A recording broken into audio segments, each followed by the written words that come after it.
say I would snag her for an interview at some point. She's massively objecting to the light that the phone camera is giving off, so we'll make this one brief. Want to tell everyone a little bit about you? Hello. Got dragged into doing this. What do they want to know about me? And tell them about yourself. I told them that I'm from Newcastle and that I'm a student. You are also a student. I said I would get you to talk about your PhD and your podcast. Okay, that sort of stuff then. Okay. I'm a careers advisor. Somehow I've been doing that over the pandemic, and I do that part-time alongside my part-time PhD. I'm a third year out of 5 part-time PhD researcher at Northumbria, and my thesis is cross-dressing and transgression in the neo-Victorian city, which basically looks at how cross-dressing can enable transgression within domestic and theatrical spaces. So looking at gender performance and basically how it's looked at in neo-Victorian fiction, which is contemporary 21st century literature, which uses 19th century settings to reflect our anxieties. So think like historical fiction, but very niche. And I understand about 20% of that. What else do I have to say? You have a podcast. Tell them about yes, the podcast. I have a podcast. So as part of a PhD, you have to come up with a training plan and things you want to do. And one of the things I wanted to do was exhibitions or public talks. And then the pandemic happened. So that kind of stopped things. And one of the things I said that I wanted to do instead was a podcast. So that started, in terms of episodes, it's launched in October, I want to say. But it's been the case I had some training beforehand, and it's called Victorian Legacies. So it's available on most podcast platforms now, including SoundCloud, Spotify, Google, Apple, and lots that I've never heard of before. But essentially it's got the key message, and this is Victorian and neo-Victorian studies. So what is it about the 19th century that continues to fascinate us, because it's a period that we're still really kind of drawn to in different ways. So essentially I'm just an interviewer, because for me it was a case of trying to find out from different people, and it's not about just academics, it was about creatives. So we've had someone who is a graphic novelist who has used those settings and features people like Jack the Ripper. We've got novelists such as Samantha Silver, who I'm going to be editing an episode soon, who wrote about Mary Wollstonecraft, and also PhD students and lecturers who work on things like dress history and on body snatching and deaf studies. So there's different aspects that people are interested in, and it's really intriguing to see how people are still really interested in this period, and what is it about that really captures it. And that's the key kind of message that I'm trying to get across through all the different talks I'm having, and it's been really well received so far. I put the call for participants out one night and thought maybe a couple of people will put it out, and then I woke up to an inbox pretty much inundated with requests and wanted to cry. So it's out every Saturday, 7 p.m. Universal Time, which is the old Greenwich Mean Time. And you can also follow the updates via Twitter, Facebook and Instagram. You can just search for Victorian Legacies Podcast, and that will be where the homepages are on social media, where I'm posting quite a lot at the moment. See, she's a pro at this with almost no ums and ahs, whereas I have to edit the shit out of all of my stuff. So I should point out that at the moment I'm in the middle of editing an episode where half of the episode has been me putting and you know, and so there's a lot of verbal tics that I've got out, which is probably the most time consuming bit. The recording parts with my guests is actually the least time consuming part of all of this, is actually the editing part, which is the worst. But it's getting quicker. Yeah, my plan is to not edit this little interview section and just stick some stuff on top of it. but I did teach myself basically to do Vlogmas. I'm teaching myself Final Cut Pro because I got it in as bundle when I got my new Mac. I was like, I'm a student, I will get all of these softwares that individually cost £1,000 for a bundle. I think it's like £199 or £200, something around there, for all of the different software that Apple make. So Final Cut, Motion, which I'm starting to teach myself, their audio software, Logic, which I will need if I ever want to program something for the Mac. So I was like, yeah, I will do that. I will get that deal. Okay, so we're doing the promo stuff. Do we want to tell them smoochy stories or save that for another day? Smoochy stories? I don't know, like how we met. Bullshit. Romantic shite. We met at uni. It would have been my second year of technically my second degree, because I quit the degree that she actually was doing, which it had quite a bad track record, despite being a university that spawned the guy who made the iMac.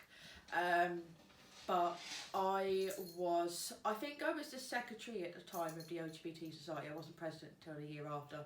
And we met and we had a Halloween social. Yeah, there was a Halloween costume. Ball's a strong word. Like, we were in a function room at the uni. We weren't even all the way up into the actual like student union venue where gigs and club nights and stuff happen. But one of our lovely friends, Louise, was so sick of our ineffectual sapphic pining and not doing anything about it towards our clearly visible to everybody else feelings for each other that she handcuffed us. Yeah, was it your costume Yeah, that had braces that I handcuff? had a pair of leather handcuffs. I won't disclose how I got them on this vlog, but she handcuffed us both and refused to let us take them off until one of us had asked each other out on a date. Yeah. To be fair, they weren't handcuffs. They were braces with things that could connect together. But it wasn't like you need a key or anything. It was basically like, I can't think of the word, but not quite hook and eye, like the sort of thing you get on a key ring. But anyway, yes, we were informed that we were going on a date because everyone was sick of our shit.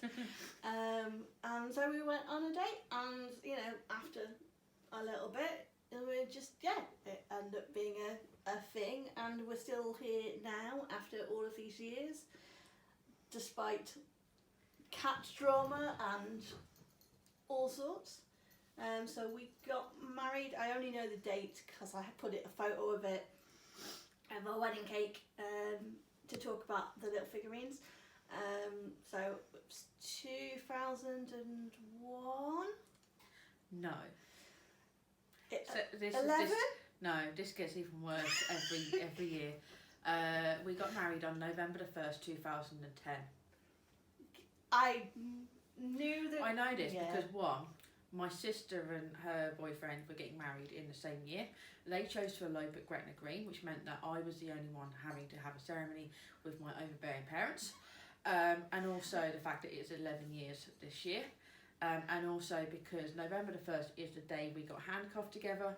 Yes, that's why we picked that day. that day. And also when we're registered to get married, for any of you who don't know the UK system, you have to prove that you know the person. And I think the US is pretty much the same.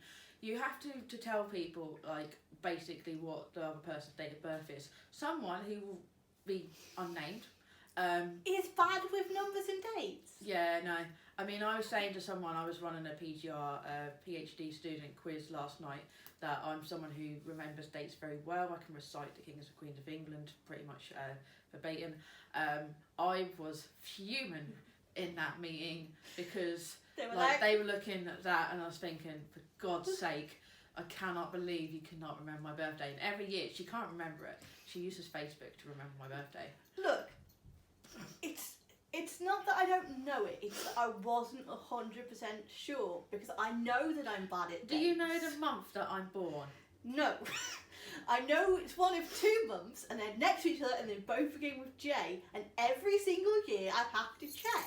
I'll give you a hint. It's the date that the summer solstice happens. That doesn't help me, because then I would have to know when the summer solstice happens.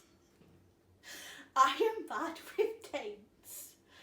I am bad with the passage of time. I'm pretty sure it's one of the things that makes me believe that I possibly have ADD, because it's one of the kind of things that it is known that you would be bad with that lines up. But you know, that's a discussion for another time if I ever actually get tested. But yes, so we technically actually didn't get married then, though. As awesome as this story is, technically we didn't get married. We got a civil partnership, because at the time that was the only thing that was available if you are not a straight person in the UK. And it was after that that they allowed us, they changed the laws and said, hey, everyone can get married. I don't think they ever expanded civil partnerships to everybody. You can still choose to get civil partnerships. I think straight people can have civil partnership now. That's good. Don't know what year that was allowed. Because I remember there being a big case about it in straight people like, we don't want to get married, we don't have any connection to the church, we want a civil partnership.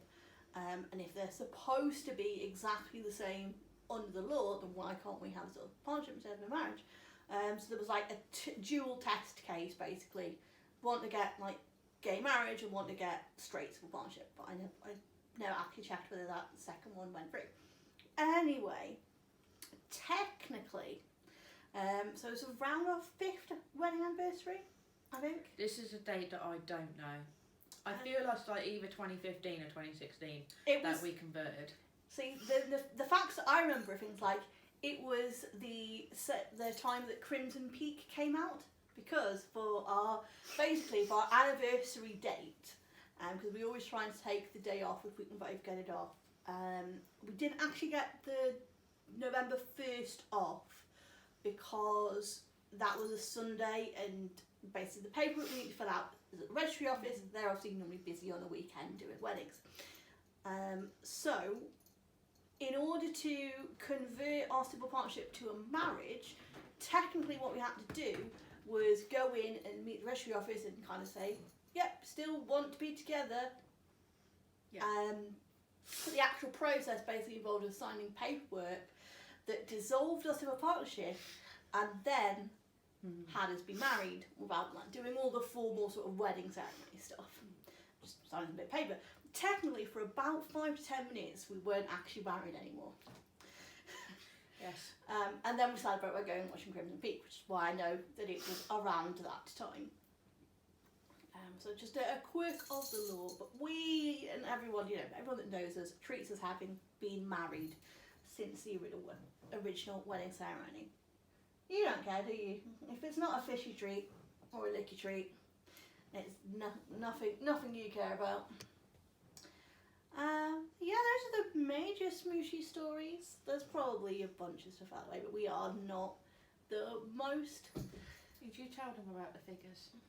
I did tell them about the figures, and that you are a paladin and I am a rogue, and that is just the way that we are. Though normally these days I roll a druid or ranger, but gotta have a little bit of sneak in there. Well, with that charming instrumental accompaniment, I think that will do us for. I think that will do us for this interview.